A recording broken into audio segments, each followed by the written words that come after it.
War of the Worlds, The Resurrection. A novel by J.M. Dillard. Foreword.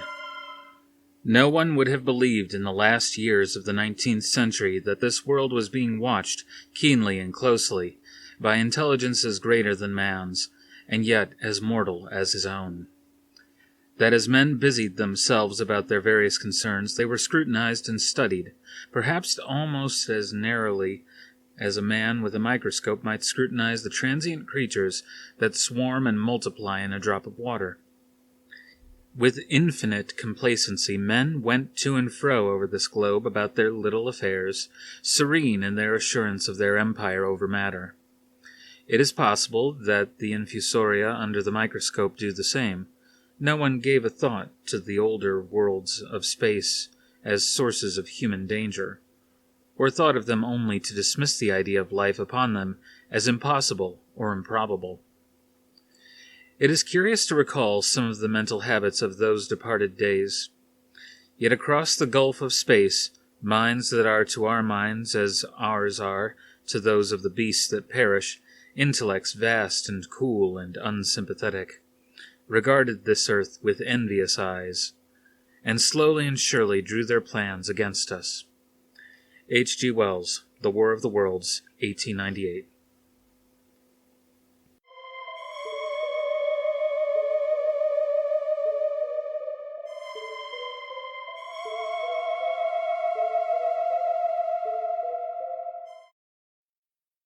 December 17th, 1953.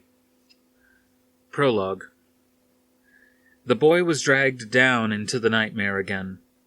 "Harrison, darling, get up," his mother said. It always began that way, with the sound of his mother's voice, soft and tinged with panic. "Harrison, get up!" In the dream, he had been awake a long time, lying in his bed, the room dark except for the tiny nightlight plugged into the wall socket opposite the bed. He listened to the growing rumble outside his window of people talking, of cars driving down the road, their headlights shining through the parted curtains, sweeping across the ceiling and down his bedroom wall. In the far distance, a strange sound, almost a hiss, a crackle, and then the smell of smoke. Fire. A house burning. Maybe lots of houses burning. Maybe the whole town was on fire. Oddly enough, his parents were still awake, and he heard their urgent voices on the other side of the wall, in the kitchen. He couldn't make out the words, but he caught the higher-than-normal pitch, the fast-paced rhythm, the intonation, almost as if they were arguing, but it wasn't that at all. They were worried about the fire, he decided finally, and soon they would come for him and tell him what to do. The phone rang once. His father picked it up and started speaking very quickly. A sound that had to be, "All right, Clayton," followed by the sound of his father hanging up. Harrison groaned in his sleep, the muscles in his arms and legs twitching as he tried to run away from the dream before the bad part had a chance to begin. "Get up and get dressed, darling," his mother said in the doorway. The hall light shone behind her so that her face was hidden by darkness. Although it was the middle of the night, she was dressed herself, in a beige print dress with a full skirt. She spoke with a quiet urgency, but remained calm, controlled. She was always calm and controlled, but he sensed her fear. Underneath, she was frightened, so horribly frightened that Harrison became frightened too. His mother held a cigarette between her index and middle fingers, the ash streaked dull red in the dark as she lifted the cigarette to her mouth and inhaled nervously. Harrison climbed from the bed and stood expectantly as his mother clicked on the light and rummaged through his dresser for clothes. She turned back toward him with a shirt in her hands. She was a pretty woman, the prettiest woman in the world to Harrison, who shared her coloring. Golden honey hair, eyes palest blue ice. Harrison would not discover the legacy of the curls until years later, when he let the crew cut grow. Tonight, her face was pale and taut. There were 2 deep creases in her forehead, between her eyebrows, that Harrison had never noticed before. He raised his arms so that she could pull the pajama top off him, then pull the shirt over his head. He got his arms into the sleeves without help. His mother pulled his short pajama bottoms off, then held out his underwear for him to step into. Outside, a siren wailed. He turned his head toward the window and took a step forward, clumsily stepping on the underpants and forcing them from his mother's hands onto the floor. "Hurry!" she snapped. He looked back at her with surprise and this time navigated into the underwear successfully, then into a pair of pants, shoes. Tonight, she did not seem to think socks important. The instant he was dressed, she took his hand and pulled him, jerking him from the room in her haste. He whined a little. She was walking too fast for him, taking big grown-up steps, pulling him down the hallway. She had never acted this way before, so impatient, so hurried, and it scared him more than the sounds of panic coming from outside. His father, dark-haired and stern, waited at the front door with a large suitcase as Harrison and his mother passed by. Father paused, then clicked off all the lights. "Shouldn't we leave one on?" his mother asked, worriedly. "If people start looting." "Better the place should be looted than burned down." Father's tone was curt, almost bitter. "If they see a light." "Who are they?" Harrison tried to ask. But his mother pushed him through the doorway. She trundled Harrison across the damp grass to the robin's egg blue Chevy parked in front and opened the door on the passenger side. Harrison paused before climbing in. The night air seemed alive, charged with electricity. The hair on the boy's arms and the nape of his neck rose slightly. The sky was illumined with streaks of something like lightning. But no roll of thunder followed, just the low rumble of traffic, the occasional blare of a car horn. All up and down the normally quiet neighborhood street, the window panes glowed yellow. No one was sleeping. His mother stood behind him, watching the strange lightning. Harrison had never seen her afraid of anything, but now he caught the panic in her pale eyes as she gazed upward. Usually, Harrison sat alone in the back of the car. He was a big boy now. But this time his mother opened the passenger door and pulled him in next to her, clutching him with a fierce tenderness. His father threw the suitcase into the trunk, then climbed into the driver's seat and started the Chevy. They had to wait for 7 cars to pass before someone let them onto the road. "Where are we going?" Harrison wanted to ask, but the sight of his father's grim face kept him quiet. They traveled in tense silence all up and down the narrow street. Cars full of frightened families waited to pull out of driveways. The road had filled with traffic, all headed in the same direction. It was already bumper to bumper, but moving. Those trying to back out into the roadway were ignored, or honked at if they dared pull in front of someone. At the Roby's house, Harrison's father braked the Chevy and waved for elderly Mr. Roby and his wife to pull out in front of him, ignoring the blaring horns and shouted curses behind him. Harrison's mother glanced nervously over her shoulder, then back at her husband. "James?" He shrugged. "Someone did the same for us, Sarah. A few seconds aren't going to make any difference." She nodded in agreement, but her eyes remained anxious. Traffic remained heavy all the way through the city. It took Father 15 minutes to get to the outskirts of town. Harrison realized then that they were headed for the highway, the road his parents took to get to work. Traffic was even worse here. The Chevy slowed to a crawl. There were people walking along the side of the road, begging for a ride. Harrison stared through the window. His eyes widened as a group of would-be hitchers headed toward the Chevy. "Lock the door," Father ordered. His mother complied. Then the two of them hurried to roll up the windows. She stared at the approaching group, her eyes wide, her mouth a thin line. Harrison cringed as a man his father's age, barefoot and dressed only in a pair of dark pants, rapped his knuckles against the window, then leaned close to the glass, where his breath formed a small circle of mist. Harrison could read the words on the man's lips.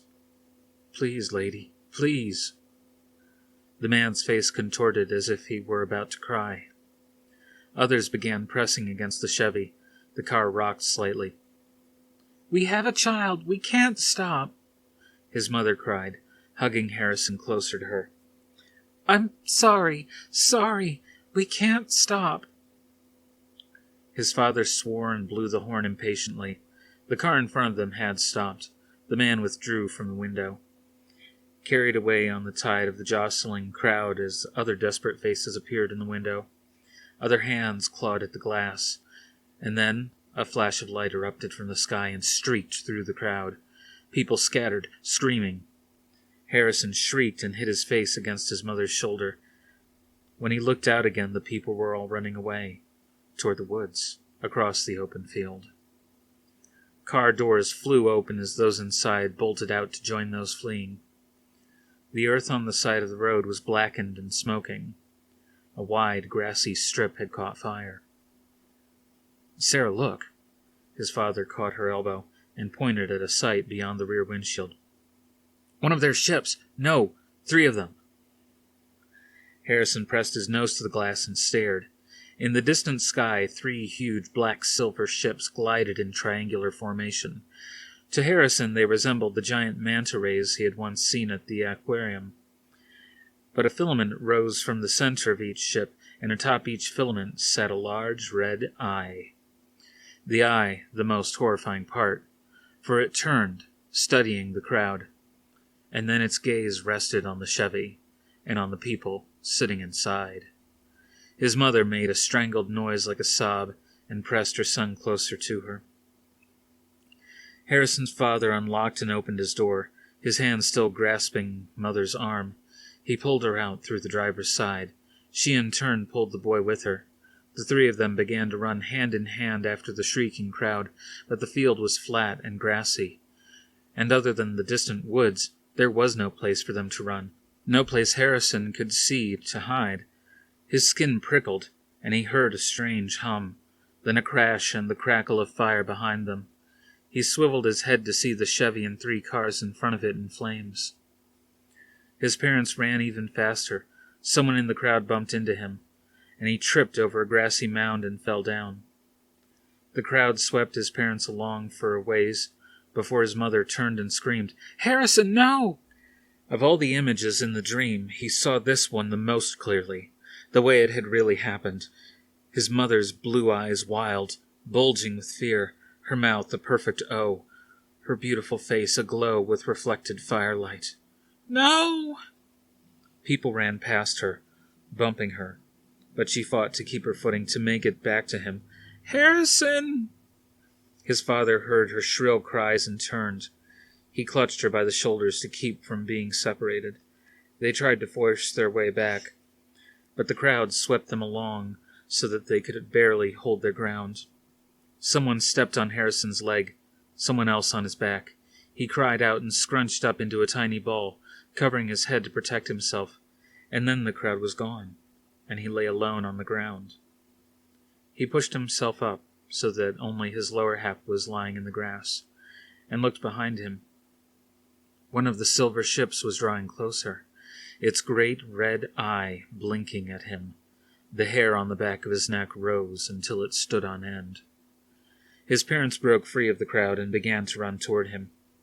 A blast of heat singed the top of Harrison's head, the briefest flash of his mother's and father's bodies glowing brilliant, unearthly red imprinted itself on his eyes before he was dazzled into blindness. Harrison hid his face and lay motionless on the ground for what might have been days or several seconds. When he looked up again, he saw 2 charred, smoking lumps where his parents had stood. The muffled cries in the next room wakened Clayton Forrester from an uneasy sleep. For the split second it took him to awake, he was back in the full horror of it all, expecting to see the night sky orange with flame, imagining that in the deep shadows by the open door something soft and unspeakable writhed, probing gently, tentatively, until it found him in his bed. The screams grew louder. "Mommy!" It was the boy, of course, having another nightmare. Forrester sat up and drew a hand across his forehead. His palm came away damp. Good Lord, he was shaking. He drew in a deep breath and silently repeated the mantra that had kept him, barely, sane the past 4 months. It's all right. It's over. It's over. He drew calmer and lifted an edge of the curtain over his bed to peer outside at the darkness. Across the street, the houses were all unlit, a reassuring sight that meant the inhabitants were asleep. That all was as it had been before. He did his best to forget that only 1 block away, where the pie-shaped swath of destruction tapered to a sharp point, the blackened skeletons of as-yet unrebuilt homes remained in silent testimony to the horror that had occurred there. He let the curtain drop. Poor Harrison was still wailing. Forrester threw back the blankets and winced as his bare feet made contact with the cold terrazzo floor. No time to find his slippers. He crossed the shadowy hall between his and Harrison's rooms in 4 large strides. The child's door stayed open at night. Plugged into a wall outlet, a plastic bozo nightlight provided an inordinate amount of illumination. Inside on the bed, Harrison cowered in a small, quivering mound under his blanket. Forrester sat on the edge of the narrow bed and reached forward to snap on the nightstand lamp. The wood and metal base formed a pistol, a 6-shooter with its barrel aimed at the ceiling. It was Harrison's before the invasion. The Blackwood house was one of the few left standing, unscarred by the attack. Its inhabitants hadn't been so lucky. Before that time, Harrison had been crazy about cowboys and Indians, had even owned a tin sheriff's badge he often tried to wear to bed, and babbled on about shooting bad guys. Lately, his interest in such things had flagged. And who can blame him? Forrester thought. After his brush with the real thing? The boy stopped shrieking and poked his head out to peer owlishly at Forrester. His light blue eyes were huge and far too serious to belong to a 5-year-old. Harrison fought unsuccessfully to keep his lower lip from trembling, but was still too young to stop the tears that coursed down his babyishly plump cheeks. "I'm sorry," he gasped between huge gulping sobs. "It's all right," Forrester said as soothingly as such an idiotic phrase could be said. He stroked the boy's forehead, patted the soft, dark, blonde bristles of his crew cut. The December night was chilly, cold enough for the ancient furnace to kick on, but Harrison's forehead was hot and moist from sobbing under the covers. "It's all right," the older man repeated. Harrison calmed under his touch, but it was far from all right. James Blackwood, Forrester's colleague, Harrison's father, and his beautiful wife, Sarah, were dead, and at the age of 5, their son was already learning not to cry. When Forrester had first taken the boy in, Harrison had called almost every night for his parents, had angrily demanded them. Now he called for them only in his sleep, and apologized if Forrester should hear. What kind of a world, Forrester thought bitterly, demands so much of 5-year-olds? He pulled 2 white tissues from the box on the nightstand. "That's better," he said as Harrison's snuffles ceased. "Think you can blow your nose for me without help?" Harrison nodded, still with that too adult, too serious expression, and sat up. He looked very much like his father. He took the tissues, applied them inexpertly to the general area of his nose, and blew. Forrester helped him wipe. "Good boy." He tossed the tissue into the trash can. "I'll bet you could use a glass of water." "Yes," the child lisped, and then, as an afterthought, "Please." Forrester stood. The boy tensed instantly. "I'm only going across the hall," he said lightly. "Back in 2 seconds." He stepped across to the bathroom, in the dark, found Harrison's yellow plastic cup, and rinsed it out before filling it up. The screaming incidents occurred less frequently now. There was a time, only a month or 2 before, when Forrester felt like the father of a newborn, when Harrison had wakened terrified, yelling, not just once, but 2, 3, 4 times a night. He was sure then that the boy had been permanently scarred by the incident, would never be able to sleep in a room by himself, but the child showed a remarkable resiliency, more than Forrester himself. With all his training in science, Forrester had found he was abysmally ignorant of the workings of his own mind. As long as Harrison needed him so badly, he was able to keep himself sane enough to at least take care of the boy. He prided himself on his ability to stay in one piece while others around him cracked up. But now that Harrison was recuperating, his new father was slowly falling apart. Through it all, he'd never had bad dreams. Now most nights he awakened at least once with the sensation of something huge and crushing on his chest, or even worse, 3 soft feather-like fingers being drawn lightly across the back of his neck. They're here. My God, they've come back. He straightened at the sink and took a sip from Harrison's bathroom cup. The water smelled faintly of chlorine and plastic. There were times, such as now in this bathroom, where everything was just as it had always been. When Forrester felt sure the invasion had all been a psychotic delusion. Aliens, death rays, the stuff of child's nightmares. On nights like these, he came close to envying Sylvia, the woman who had endured the invasion with him, the woman he loved and had intended to marry, for her ability to forget all that had happened. He could not grieve for her, only for himself, because Sylvia remembered no loss. She was well cared for, happy, unaware that she was institutionalized and lived in the blissful past, well before the time of the horrors she and Clayton Forrester had suffered together. On most of his visits, she failed to recognize him. Perhaps, Forrester told himself, Sylvia's solution to the problem was the best of all. He heard Harrison sniffle and cross the hallway into the bedroom. The boy was on his feet now, and as Forrester sat back down on the bed, he climbed on his adoptive father's lap. Harrison had grown the past 4 months, to be sure. The hems of his Roy Rogers pajamas, which not so long ago had dragged along the ground, edged their way up toward his ankles. But he was still such a little kid, with his head seeming too big for the rest of his skinny body. Forrester handed him the cup. It was hard to say exactly who needed whom the most. He was becoming convinced that it was an equal exchange. He probably would have become as mad as Sylvia if he'd had to stay alone in this house at night. Harrison took a few noisy slurps of his water, then paused, clutched the cup in both hands, and stared at Forrester with those pale, somber eyes. "Are you going to be my daddy now?" Forrester smiled and stroked the boy's head. "Yes, I'm going to be your daddy now, Harrison." The child had been the one good thing to come out of all of this.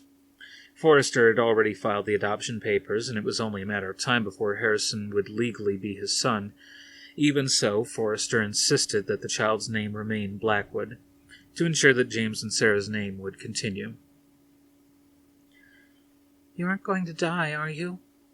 Harrison asked suddenly, reproachfully. Forrester did his best not to look startled by the question. "No, Harrison, I'm not going to die." "Promise?"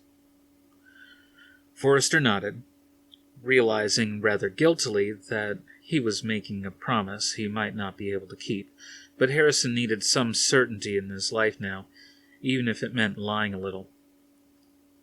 "I promise," Forrester answered, raising his hand solemnly as if taking an oath. "But you must promise never to forget your parents." "I can't forget them," the boy said with sudden fierceness. "I can't forget any of it." "I know. I can't either, son. God, sometimes I wish I could." He could see the father in the boy's face. Could remember how, when the attack had begun in earnest, James had said, "If anything happens to Sarah and me..." Forrester hadn't let him finish. No need to. He'd been friends with James before Harrison was born and knew what was coming next. And already he knew the child well enough to see the man. Others might try to forget, but Harrison would always remember. Forrester would trust him, train him to carry on his work. But others had already forgotten. Forrester had seen the idiocy of the government at work. He and other scientists on the Pacific Institute had begged for more money to do research, to study the aliens in detail, to discover where they had come from, why they had attacked Earth, how their ships and weapons worked. He had gone to Washington, D.C., and argued with members of Congress, with representatives of the military, all to no avail. The government wanted the War of the Worlds forgotten. The hundreds of thousands of alien bodies remaining were stuffed into barrels and ignored, as he was now being ignored, and ignorance would triumph. The memory of what had happened would be actively forgotten, hidden from future generations, until at last no one remembered, except Harrison Blackwood. Forrester patted the boy's shoulder. "Come on, cowpoke. Finish your water." Harrison took 2 more sips and handed the glass back to him. "Can you stay a little while?" "Sure, but you've got to get under those covers and let me tuck you in." "Okay." The boy's face brightened. Just relief, not quite a smile.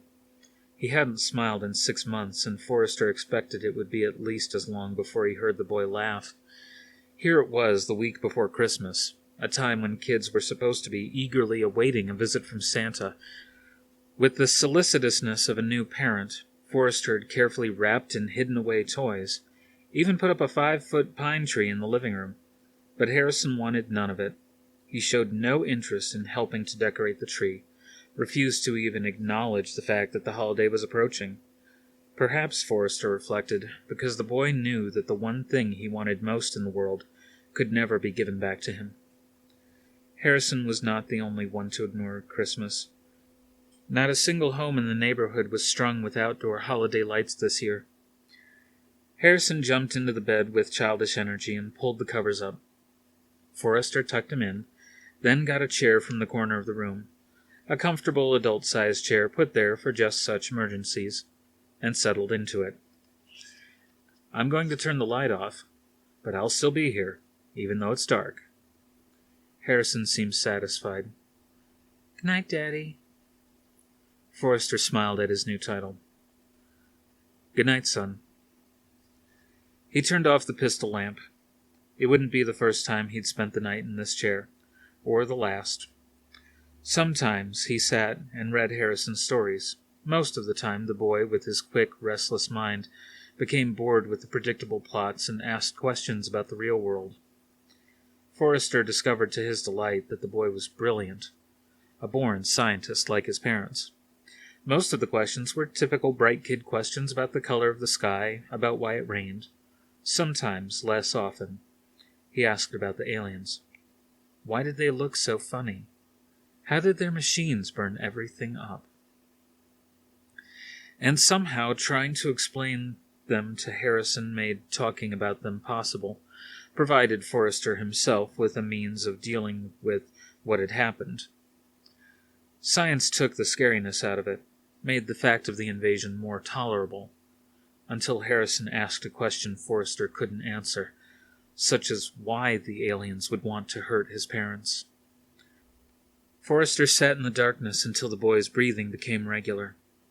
He was grateful to have a hand in raising Harrison, to have the chance to teach the child everything he, Forrester, had learned about the aliens. The world was going to need scientists like the one Harrison would become, because deep in his bones, Forrester knew that it wasn't over. Wasn't over at all. It had scarcely even begun.